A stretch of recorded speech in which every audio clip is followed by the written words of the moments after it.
So update 1.05 for Elden Ring is out now on all platforms. It actually comes in with some interesting changes, a lot of bug fixes actually for some of the skills that did not work properly. A lot of things have also been kind of buffed in the process, but a few of them were also nerfed. And there's some changes that will make New Game Plus a lot better, so let's begin.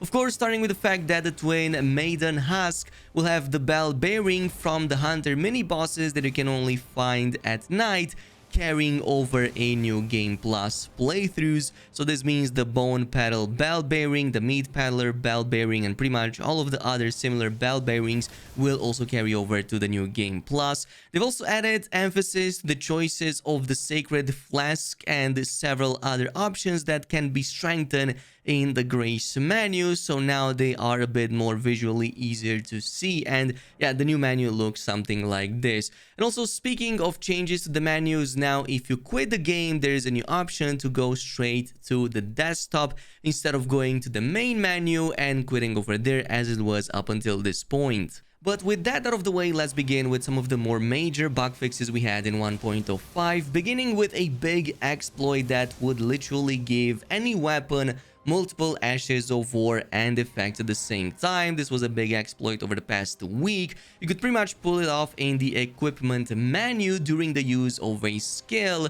Under certain circumstances, it could reach wild results like having a Rivers of Blood with Frostbite as well. So that was totally addressed in this list of fixes. Another one was with the War Cry ability, giving weapons unintended effects. Like, for example, the one that pops to mind right now is the Bloody Hellish that would get a really wild OP attack when also previously getting War Cry on. So that was also addressed in this update. And speaking of roars, it seems that both this, the Barbaric, and the Troll's Roar also had their recovery times fixed, so they aren't longer than expected following certain actions in 1.05, which should theoretically make them more viable. But moving on, here is another nail in the coffin for Royal Knight's resolve. Both this and Determination would not always wear off from certain weapons prior to 1.05. That was also addressed in 1.05, and pretty much any remaining issue with the Royal Knight's resolve in particular should pretty much be solved, and it's probably no longer broken as it was before. Speaking of broken skills, Ice Spear was previously unguardable, especially if you were going up against somebody with a fingerprint shield. I believe that was unintended, and FROMSoftware also seems to be of the same opinion because they pretty much fixed the bug that would make that attack with the Ice Spear unguardable. So yeah, good luck against fingerprint shield users. There is some good news though, because FROMSoftware finally did fix the Waves of Darkness. Previously, it would not deal any damage if you follow the Ash of War attack with a spinning cleave. With the R2, it will literally not deal any damage at all against the target. Well, it seems that that was a bug and it was addressed in 1.05. Speaking of things that did not work, Golden Vow would notoriously nerf the damage or attack power on certain skills. Waterfowl Dance, for example, being one of them. The Melania attack you had with the Hand of Melania, but there's plenty others. Well, that was also addressed in this update as well. Now, the Moonlight Greatsword sometimes had a bug when, even though you would aim at a target and be locked on it, the skill would not actually, well, travel to it. That was also addressed in this new update. Moving on though, let's also talk about Seppuku. Don't worry, there's no nerfs. It's just that sometimes it would cause damage to allies when using it in multiplayer. That was also addressed in this update. They did fix a bug that caused the increase in attack power of the Seppuku skill to be higher than expected for some attack motions. So there's that. I'm not sure if this implies a nerf. Was it maybe stronger in the previous updates, or was it just like performing higher damage under certain circumstances? It remains to be seen in future testing, but so far it seems that there's no direct nerfs to it. A big bummer is with the Lu Earth Shaker. This previously was able to spread status effects, including bleed if you had something like a Blood Flame Blade. on the weapon with it, well, that was actually a bug and fully addressed in this new update. Also a bug that caused unintended motions to be played when switching to a different sorcery or incantation while using a sorcery or incantation. I believe that this might fix some of the quick casting in the game, has also been addressed here.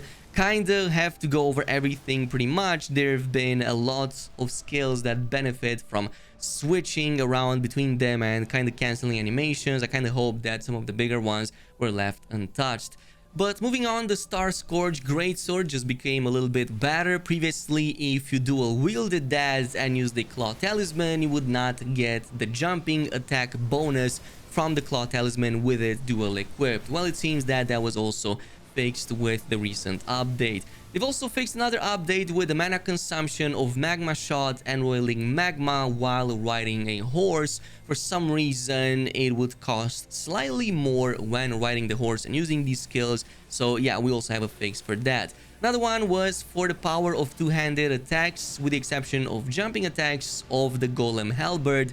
Yeah, kind of being different than expected, though it doesn't seem to clarify here in the patch notes. Not sure if it's a nerf or a buff in any way, but I guess we're gonna test that in just a little bit. But here's another big blow to PvP abusers. Yeah, it seems that FROMSoftware fixed the bug that was causing the pulley crossbow when held in the left hand to no longer benefit from the attribute bonus given by magic or items to the item in the right hand. So you could kind of like transfer those benefits to the pulley crossbow as well. That is no longer possible in 1.05. And they also fixed a bug in which arrows and bolts that did not match the type of long-range weapon could be released in certain procedures, like hint hint, again combining the effects of the crossbow and then giving it something from the cannons and just shooting cannonballs with a crossbow, which was quite hilarious. They also fixed a bug in which guard boost was reduced when some weapons were strengthened to the maximum.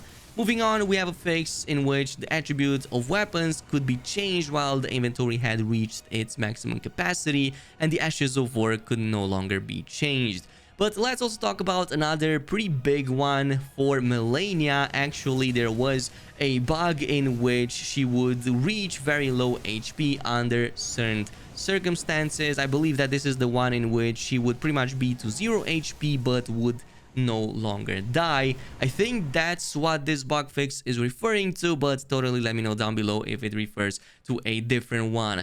They also addressed an issue which allowed enemies to be attacked from outside of the fog in certain areas. And on that note, I kind of wish they also fixed it the other way around, where enemies do attack you from the other side of the fog and do manage to get aggro from your summons, which is kind of annoying. In any case, there's plenty other bug fixes in there and performance improvements, including for the multiplayer, which also seems to have some stability improvements on top of some of the other bug fixes that were affecting the gameplay, even not being capable of like performing critical strikes from the back. That was also addressed. So I'm gonna leave the links down below if you want to follow them and read the rest. Pretty big update, following with some testing for some of them, and yeah, totally let me know down below in the comments if I missed anything major, and I'll see you guys in the next video.